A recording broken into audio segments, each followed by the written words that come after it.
What's up, everybody? It's your guy Victor Mason coming back at you again with another video. Today we're going to be talking about why starting a freight brokerage makes more sense than starting a trucking company. We're going to go through the pros and cons of both, and hopefully you'll be able to make your own decision. And the main thing is just to give you guys the information. Like, comment, and make sure that you are subscribed to the channel, and I'll see you on the other side. Peace. If you're thinking about getting into transportation in 2026, you probably ask yourself this question: should I start a trucking company or should I start a freight brokerage? And it's a very important question. So in this video, I'm going to explain why, for most people, starting a freight brokerage makes more sense than starting a trucking company. Not from hype, not from theory, from real business realities. So let's start with the biggest difference: risk. When you start a trucking company, you're buying hard assets: trucks, trailers, fuel, insurance, maintenance, repairs, downtime. Every one of those costs exists whether the truck is moving or not. Now, if a truck breaks down, revenue stops immediately, but the expenses, they're going to keep going.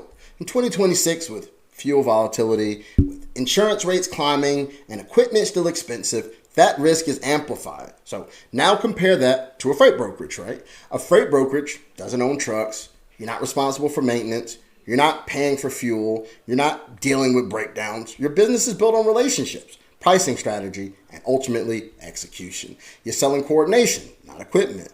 That single difference drastically lowers your downside risk. And so here's something most people don't think about. Starting a freight brokerage sounds simple, but in reality, you're dealing with compliance, carrier vetting, credit, contracts, systems, and operational setup.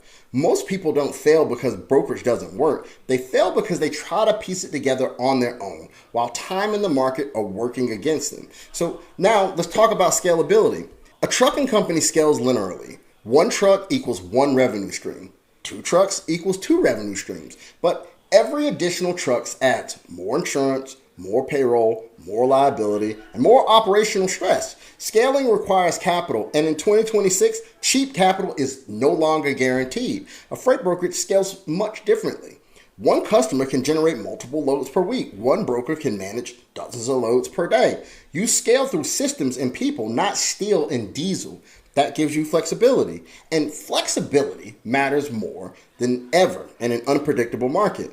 This is also where experience compounds. Truckers are limited by hours and equipment. Freight brokers improve with skill, better negotiation, better carrier relationships, better pricing discipline.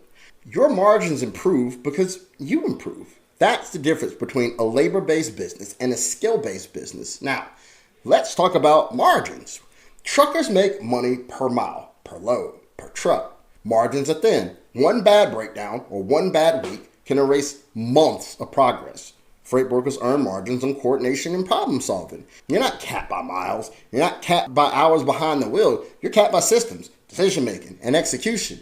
And those are things you can improve and delegate. This brings us to lifestyle and leverage. A trucking company requires constant oversight.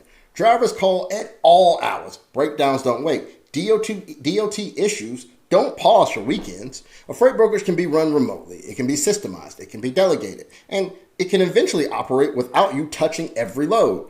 That's leverage. And leverage is what turns a hustle into a real business. So let me be very clear. This isn't anti-trucking. Trucking is essential. Trucking keeps the economy moving. But from an ownership perspective, starting a trucking company is one of the hardest ways to build wealth in transportation. Starting a freight brokerage puts you closer to the money flow. You control the customers. You control the pricing. You can pivot faster when the market shifts. And this is where most people get stuck. They understand that brokerage is the better model, but they underestimate how important the setup is. The authority, the carrier network, the systems, the compliance, the operating structure. Fixing a broken brokerage costs more than building it correctly from day one. This is why in 2026, the real advantage isn't just knowing freight. It's starting with the right structure, the right authority, the right carrier relationships, the right operating playbook. Because once you're live, every mistake compounds. Some people want to learn every step themselves, and that can work if you have the time, the patience, and the tolerance for trial and error. But other people want speed, certainty, and risk reduction.